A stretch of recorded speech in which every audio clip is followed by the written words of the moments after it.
Welcome to Rebel Chaser. My name is Gail, and I've got a video for you from Referee Winther, and it's a custody issue. I'll let you guys watch. All right, first on my screen, Ashley Hernandez. Ms. Hernandez, good morning. Good morning. How are you? Well, how are you? I could be better. I wish I wasn't here, but happy Valentine's Day. You? Yeah, I got a lot of people who probably wish they weren't here. Yeah. And Mr. Hernandez, good morning. Say it again. You got on mute, first of all. Good morning. Good morning. So this is your motion, Mr. Hernandez. Did you get a copy of that, Ms. Hernandez? Yes. Okay. I read it. Is there anything you'd like to add to it before I turn to Ms. Hernandez for her response? Oh, no, sorry. I couldn't hear you. It was, Yes. yes. Someone's whispering in your ear. No, Okay. No? no. I'm hearing voices. Yeah, I hear my dogs. You're can't a kidder, Mr. Hernandez. What do you want to tell me? Yes. She's been, calling the schools, emailing, making false allegations to the point that I had to call the cops to investigate the allegations she did.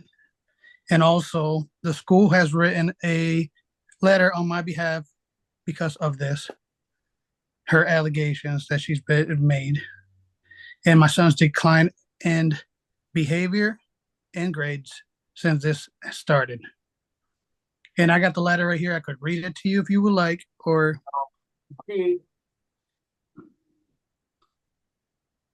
what I'm going to tell you is going to be a little tough to understand, but I'm saying this only to help you. okay. Okay, see, think of it this way. What if I had questions on that letter you sent? What if Ms. Hernandez had questions on that letter that they sent? Okay. We can't cross-examine or ask that person questions because a letter won't talk back. Okay. What that letter is it's what's called hearsay. Okay. It's not anything that I can either read or consider in the context of this. The response that I got from Ms. Hernandez seems to indicate that she is weeks away from having a stable home. Is that right, Ms. Hernandez? Yes. I'm working with Tabitha Walter, a financial special HUD certified housing counselor. It's a first time home buyers program. I have to go through a certain amount of classes, and then you get a certificate signed, and then you get approved for housing. I'm also working with, I have them written down, Good Samaritan and Salvation Army. I filled out an application for one of the places. She said just until, because HUD housing, like I said, you have to go through numerous classes.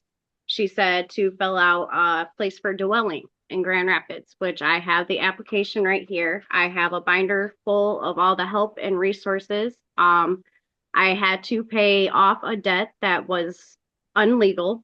Basically, we were living in a trailer park and they wanted to no longer rent out the homes. They wanted them for sale.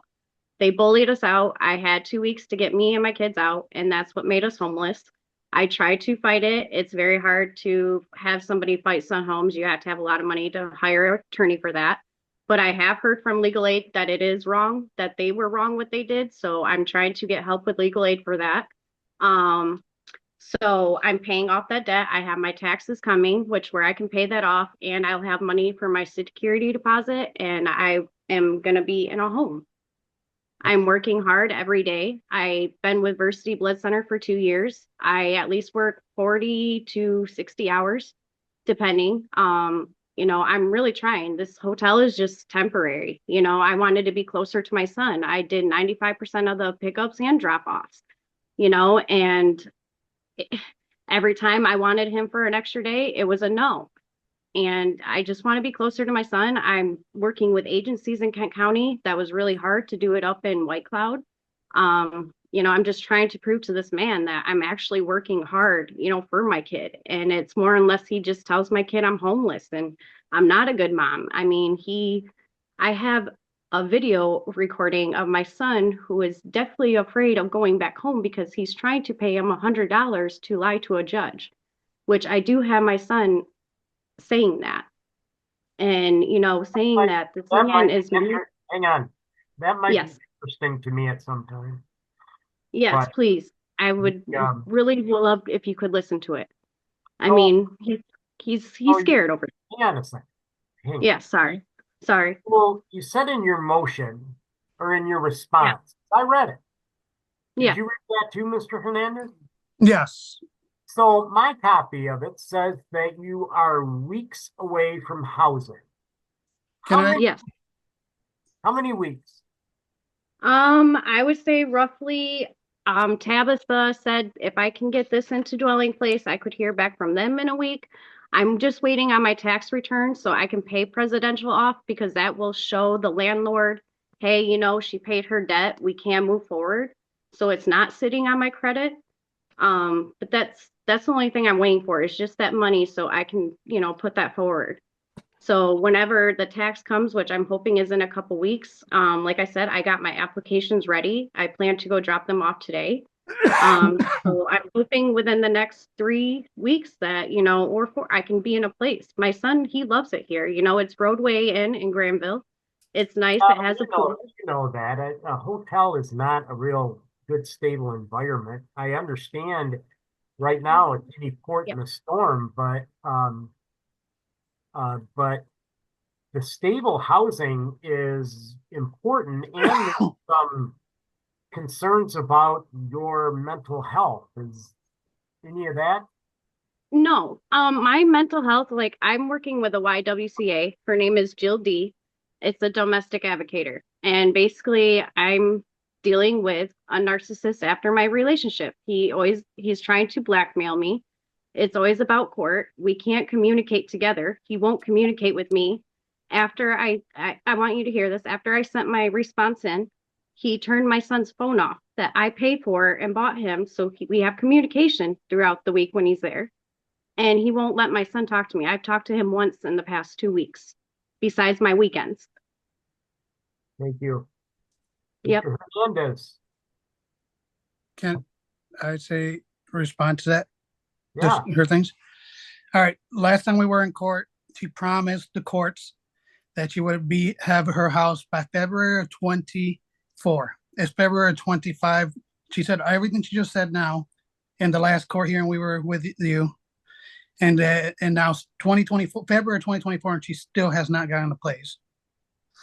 The phone situation, he's grounded for his behavior at school and his declining on grades. But I told her that if she wanted to talk to him, she's more than welcome to call my phone and ask for him. And she's only done it once since I told her that, which it was Wednesday, I believe. Can I respond to that?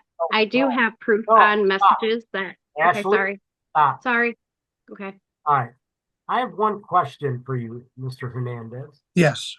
Am I going to hear a tape from your son that is somewhat along the lines of what Miss Hernandez told me? Are you going? I don't know. She's a very manipulative person, so I don't know if there's video of anything. How are you going to manipulate a tape if somebody says, "Oh no, I'm not saying give me $100 to lie"? I've never offered my kid any money, and then she makes them say these things, which that's why it's on the letter that I got, that they got proof that she manipulates them to say things. She bribes them and buys him what he wants to get what she needs out of him to get ahead. I think I got the story. So the last parenting time order was entered on February 22nd of 2024. And that provided for joint legal and joint physical custody. When defendant moves into a new home, then it will be alternate weeks. You go back and forth. Yes. If not, then the defendant is to have each weekend from Friday after school or 6:30 if there's no school until Sunday at 6:30. You both agreed to that in 2024. Yes. And what I have in front of me is this. The judgment itself, what you both agreed to, Mm-hmm. says it's going to be week on, week off when she gets a stable environment. Yes. Okay? She isn't there yet. So then it goes and reverts from the alternate weekends, or every week, I think. It's each weekend from Friday after school until, or 6:30 if there's no school, until Sunday. I'm going to adjourn this, and I want you to bring it back, Mr. Hernandez, at such time as she either does or does not have a stable residence, and then I'll consider it. So I'll let you, I'm going to have you bring it back because I don't have anything to go on. The judgment says what to do. You both agreed to it. So I expect the parties to follow that judgment until it's changed. So she shouldn't be going 2 weeks without seeing your son. If it's her weekend, it's her weekend. And you have to decide this. She gets them every weekend. She hasn't. Okay. I don't know what. So we're going to stick with this. I'm going to adjourn your motion. Okay. And either one of you can bring it back when you got your house. Okay? Because that's when we have to do something. Because it says when she gets a stable residence, it goes to week on, week off. So if somebody wants me to deviate from that, come on back. But if not, she shows proof of a stable residence, that's what you go to. Okay. Both are good people. Yeah, that's fine with me. That if once she gets a stable home, I'm agreeing to follow that what we agreed on. So all right. Then come see me when you get a stable house. Okay. All right, thank you. Good luck. Yep. Thank you. Bye. Happy Valentine's Day. Bye-bye. Okay, well, somebody is fibbing, and I can't really tell who. You know, Dad says that Mom, a year ago in 2024, said she would have housing by February of 2024. Now it's February of 2025, and she still doesn't have housing, and she's saying that she's weeks away. And the referee asked her, "How many weeks away are you?" And if you notice, she never answered that question. She danced around it. She talked about all the things she's doing and all the things she needs, but she never said 2 weeks, 5 weeks. She never said. She just said weeks. And he asked a question that he wanted a number. How many weeks? She wouldn't say. So, you know, I agree. I don't think she should have 50-50 custody while she's living in a motel. That's not where a kid wants to be. Maybe for a weekend or whatever, but not 50-50 custody. That's he doesn't have any privacy. He doesn't have his own room. He doesn't have anything like that. It's a motel. It might be an extended stay, I don't know, but it's still not a home.